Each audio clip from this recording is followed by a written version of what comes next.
Assalamualaikum dan salam sejahtera.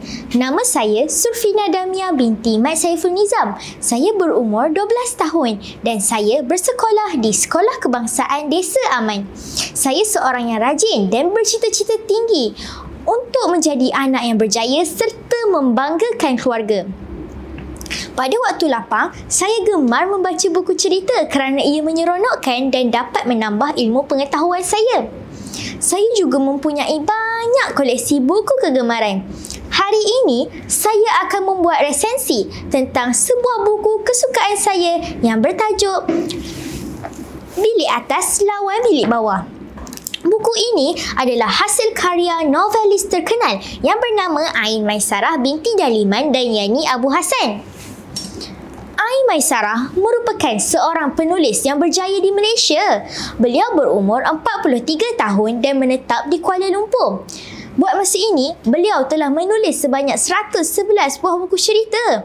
Buku ini diterbitkan oleh Blink Books Sendirian Berhad pada tahun 2017. Buku ini mempunyai 99 halaman dan berharga RM10.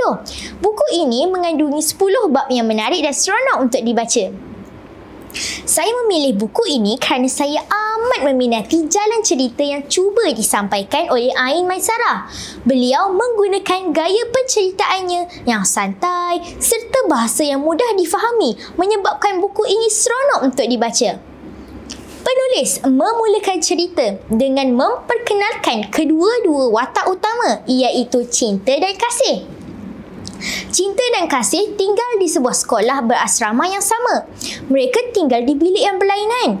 Kasih tinggal di bilik atas, manakala cinta tinggal di bilik bawah. Mereka tidak pernah akrab. Malah sejak awal lagi, hubungan mereka tegang akibat satu insiden yang kecil yang mencetuskan konflik besar.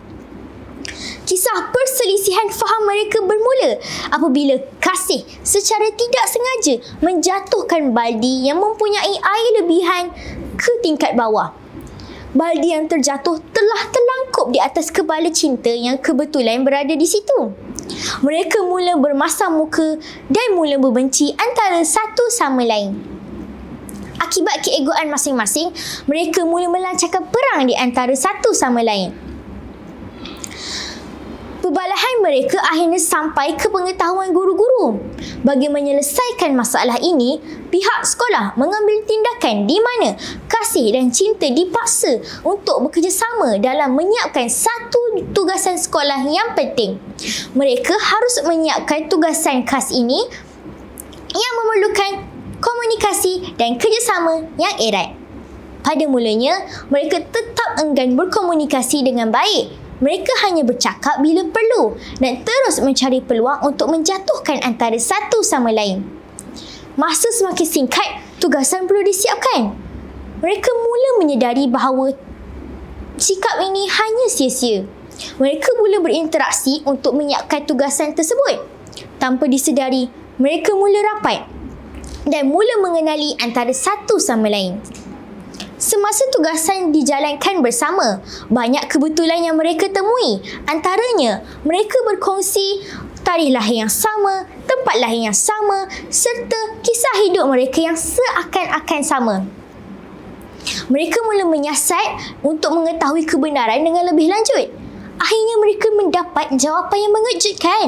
Mereka adalah kembar yang terpisah sejak dari kecil. Mereka terpisah sejak kematian ibu bapa.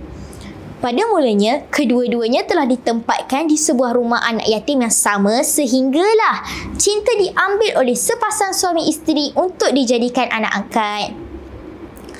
Kasih membesar sendirian di rumah itu sehinggalah mereka bertemu kembali di sekolah asrama yang sama.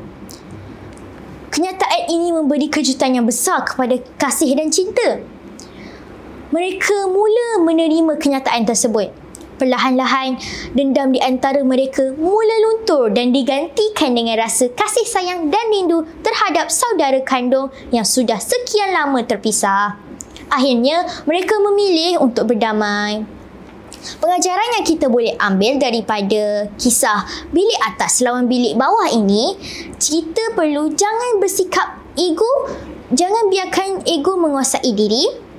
Keseluruhannya, saya mencadangkan agar kawan-kawan di luar sana membeli buku ini kerana buku ini ialah novel remaja yang ringan, berhiburkan serta mempunyai kejutan emosi. Sekian, terima kasih.